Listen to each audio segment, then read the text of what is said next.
war at this point, and we are stretching onward towards 9 months of this war. The demonization continues at a frightening rate, and they're literally supporting terrorism openly in the streets in all of the Western world, and it's not meeting the kind of response we wish we would be seeing. We're not seeing the majority. We're not seeing them respond. We are seeing them stay silent. How much of an impact do you believe you can make? So the majority is silent, and as we know from our history, the silent majority is irrelevant.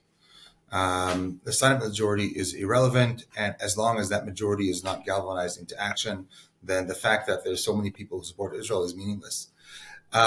So what I think that me and my own meager efforts, I think that there's and there are others like me, by the way. I'm not the only one. So my partners in the States really feel as well as I do that there is much work to be done, right? So I do believe we can move the needle. I do believe we can move the needle. I don't go there to engage with people who hate Israel. Those are arguments. Those are debates that I don't think are going to come to anything. We need to find those people who are in the middle, which again, all the polls show. And the lower you go down the age brackets, the numbers change. But all the polls show that still a majority of Americans want Israel to win this war or have much more sympathetic feelings towards Israel than they do towards the other side. And I think that we should not take that for granted. I think that one of the mistakes that our Ministry of Foreign Affairs and our own public advocacy efforts have failed to do is kind of take them for granted. And when you take them for granted, they remain silent.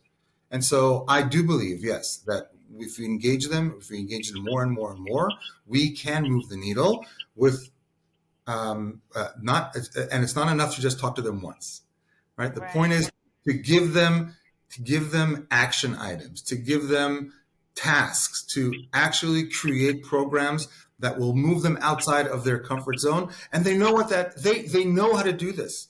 They do this all the time in the issues that are close to them.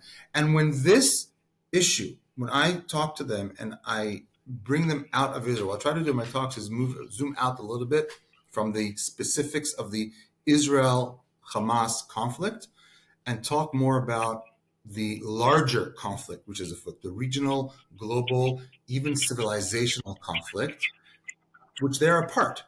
I mean, Israel is fighting a war, but it's not only Israel's war. This is the front line of the war that they are already engaged in. And they all know this intuitively. And when we talk about it, we put everything on the table, they all agree. They know, too, that it's time for them to step up, that their freedoms, their way of life, that our shared values are at risk and in danger. And once you put it in those terms, you see a much more willingness and a much more greater motivation for the public, for this silent majority to step up. It's not enough. It's not enough. But, we learned from our sages, it's not upon us to finish the job, but we're not at liberty to refrain from it. We have to plug on.